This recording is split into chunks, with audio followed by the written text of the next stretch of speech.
Hey bestie, it's B. Today we're gonna go in on my favorite hygiene tips. I know we like to do a lot of stuff around mindset, positivity, but you guys know wellness is really important to me, and I don't think you can have a healthy mind without having the lifestyle to back it up, and also, clean, healthy habits. But before we jump into all the tips and tricks, I have to give a very special thank you to our sponsor, Audible. Audible has been a huge part of my self-development and self-growth, so the fact that we're finally teaming up is a full circle moment. Audible offers hundreds of thousands of titles. You'll always find the genres you love, or you'll discover something new. You'll even find podcasts, theatrical performances, and more. My favorite thing about Audible is it's easy to listen to anytime, anywhere. In fact, listening to Audible while doing self-care is one of my favorite things to do and makes the time fly by. I also love to listen to Audible when I'm going on walks, stuck in traffic, and just cleaning around my apartment. So some of you may remember from a recent video that I did on birth control that I just finished the Audible title, Beyond the Pill by Dr. Jolene Brighten. This book was really helpful in giving me the tools and steps to safely come off birth control. So I really enjoyed reading that book, and I still reference that book a lot even now that I've been off the pill. With the newly selection of titles, the Audible membership is so much more valuable, with new favorites like the Words and Music series or a podcast. New members can try Audible free for 30 days. And as a member, you get to choose one title monthly that you get to keep. And yes, that includes bestsellers and new releases. To get 30 days free of Audible, use the URL audible.com/Bria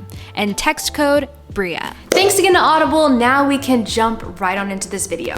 So again, this video around hygiene is not to make anybody feel bad about anything. This is a judgment-free zone. I thought this video would be helpful because even when I was in college, some of the things I'm gonna share today were not common knowledge to me. Being a woman in America especially is very difficult. Knowing what's actually being marketed towards us and is actually beneficial to us can be a little bit confusing sometimes, but Bestie B got you. This past year, I started using a very cool tool that I have been telling everyone to get, and it is a tongue scraper. I typically was just doing the whole brush the tongue situation, but the tongue scraper is legit. The way that I actually found out about this is because I'm a huge fan of obviously lymphatic system and drainage and support, and a really big tip that I kept hearing is that when you wake up first thing in the morning before you have a drink or food is to scrape your tongue with your tongue scraper. Now, why is this important? When we're sleeping, our body is detoxing a lot of bacteria and stuff. And so when you wake up with that morning breath, that has a lot to do with what your body was detoxing overnight. We don't want to swallow that back down because your body worked so hard to get that out of you. So now the best thing you can do is get it off your tongue and out of your body officially. I know it's easy to go ahead and go for the coffee in the morning and wait so you don't have to brush your teeth again. But when it comes to hygiene and your personal health, hygiene isn't just on the outside, it's also on the inside. So I know maybe you have to brush your teeth twice, but it'll be so worth it because you're doing a lot of good for your gut and your lymphatic system. I normally just do like 5 quick scrapes and that's it. And I just spit in there. You can get them literally anywhere. I think Target, Walmart, Amazon, they all have them. I'll link one down below for you that I really like. But every now and then when I need to sanitize it, I just stick it in the dishwasher because it's like stainless steel, and that's how I clean it. Now, while we're on the topic of morning routine when it comes to hygiene, another thing that I've picked up with my routine recently after cleaning off my mouth and everything is opting for water and herbal tea first thing in the morning. I may have mentioned this before in a previous video, but again, this just has to do with like setting your body up for success. Turns out while you're sleeping, you get very dehydrated. You've gone 8 hours or whatever without water. So to get things going and kind of wake your body up, it's really great to start your day with a big glass of water. Back on the lymphatic situation, because it really is so important to the body and the bodily functions. After I have that water, I like to have some kind of herbal tea. I'm gonna show you one of my favorite teas that was actually made to support the lymphatic system. I also use dandelion root tea. I also use raspberry leaf tea around my cycle. So really, however I'm feeling I need to support my body during that time, that's how I do it. But I like to have my herbal teas on an empty stomach so that they get in there first thing. Back to the note of dental hygiene, another thing I've really liked that I've purchased is Bear Breath. So I don't know how many of you might be familiar with tonsil stones. I don't think there's a whole lot that makes you more likely to have them or less likely to have them. I don't know. But I started getting tonsil stones like in high school, and I remember being like, what is this? This is so annoying. And I never knew how to fix it. I used to just try to like get them out myself, and I would literally be gagging myself. It was awful. But anyways, I started to see a lot of positive reviews around this mouthwash called TheraBreath, which has, I guess, really helped a lot of people with tonsil stones specifically. So this is an easy thing that I've just added in with brushing my teeth, is this quick rinse. I try to gargle with it so that it does hit the back of my throat and kind of help emulsify anything that might be stuck in the tonsils. And I have to say, I have not had nearly as many tonsil stones. I think in terms of just like any breath issues, like you can look up the reviews on Amazon. So many people like praise this mouthwash and even say it's helped with morning breath. I mean, it can't hurt. It's also really, really gentle, which I find interesting. It's not like that strong burning feeling that you get with a lot of mouthwashes. It's very gentle, and it has like castor oil in it and stuff, so it doesn't burn your mouth to death, which is also really nice. But I love this mouthwash, and I can personally tell you that it has helped keep the breath fresh. We are now entering the lady bit section. We're gonna talk all about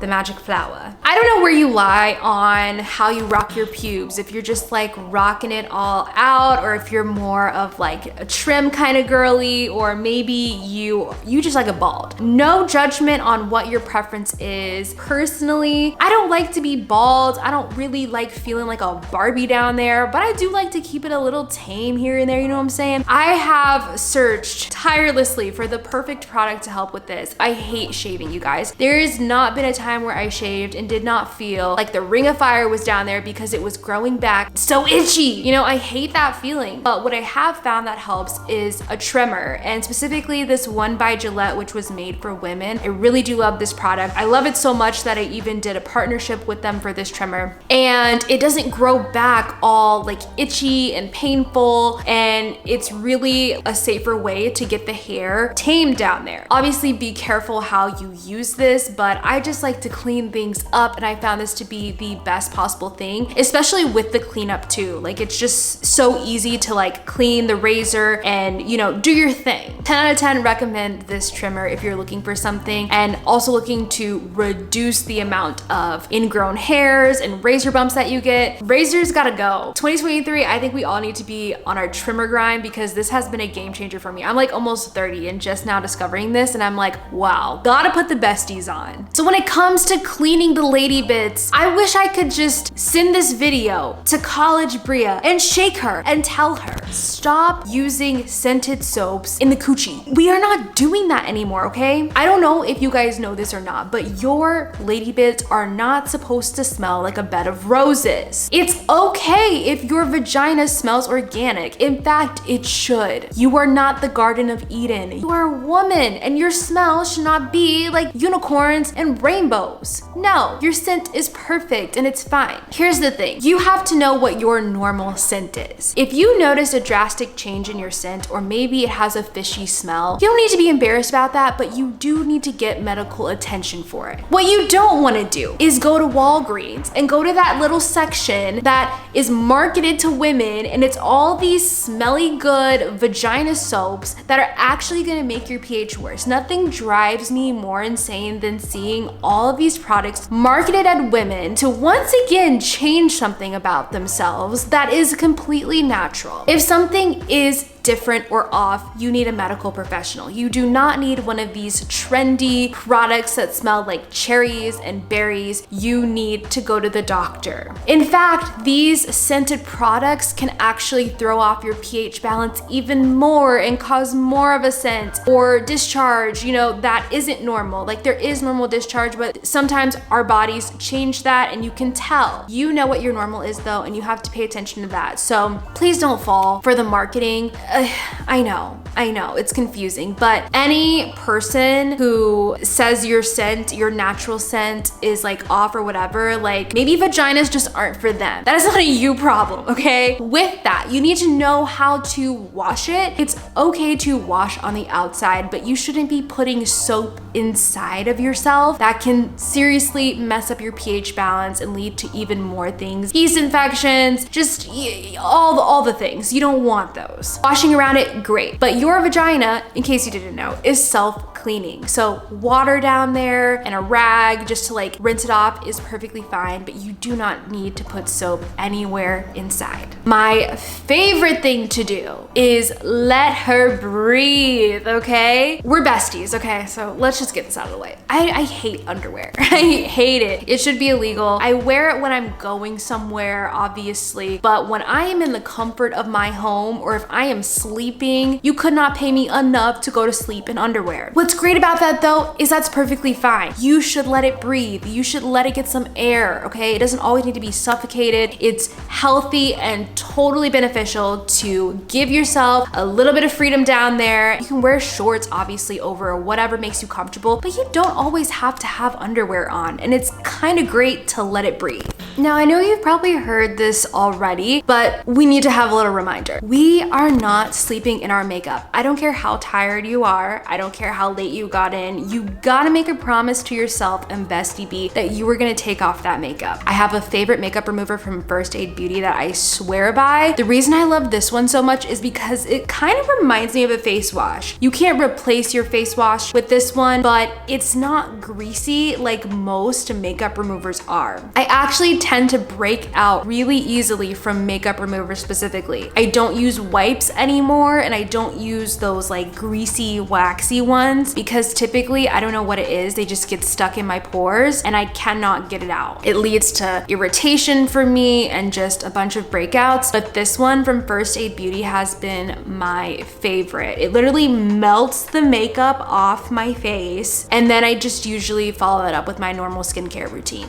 With a skincare routine, I want to remind you, you don't have to have a 12-step program. It's not necessary, okay? But you can find some products that obviously really work well for you, and I just recommend starting with a good face wash and moisturizer. If you're not sure where to start, I would recommend CeraVe. They have a few different options based on your skin type. I usually go for the dry skin one or the sensitive skin one, and honestly, my skin has been thriving with that. It's a really gentle cleanser that does a great job. It's not scented, so you're not getting all these extra products and extra chemicals on your face. It does the job, and it works great for a variety of skin types and people. As far as a face moisturizer goes, I'm a huge fan of Cetaphil. This one is also great if you have really sensitive skin. I don't know, I like sensitive skin products because they seem to be safe, but I also really do have dry skin, so I'm extra picky about my moisturizers, and I find that the consistency and the thickness of Cetaphil is great and lasts me a long time. And it got me through some very harsh winters where I was borderline an alligator. So I love that cream. Up until like a couple years ago, I did not understand the benefits of exfoliating. I literally was just like, y'all are giving me another thing to do. But bestie, exfoliating might be something you want to consider, especially on the days where you're shaving. You definitely don't need to exfoliate every single day. That's not great for your skin because exfoliating, if you don't know, it's meant to buffer the skin and get dead skin off. So you don't want to do that every day because that could be really harsh on your skin. I probably do it like every 2 weeks, just getting that new skin on my body. But it's really great, especially when I'm shaving. I notice that I get a better shave if I do it before, kind of getting all that dead skin off. And afterwards, I cannot tell you how soft my skin is. It is giving like dolphin skin. This is the most buttery, soft skin I can achieve, and it only happens when I exfoliate. So those are my most exciting days because I just love how I feel after. An exfoliator that I really like by Way is a great option, and it smells like vacation. That's the best way I can describe it. It smells like you're going on a tropical vacation, and it's perfect. I've been using this one for a couple years now. After exfoliating or any time you get out of the shower or bath, if you do not moisturize, bestie, we're gonna have to start. The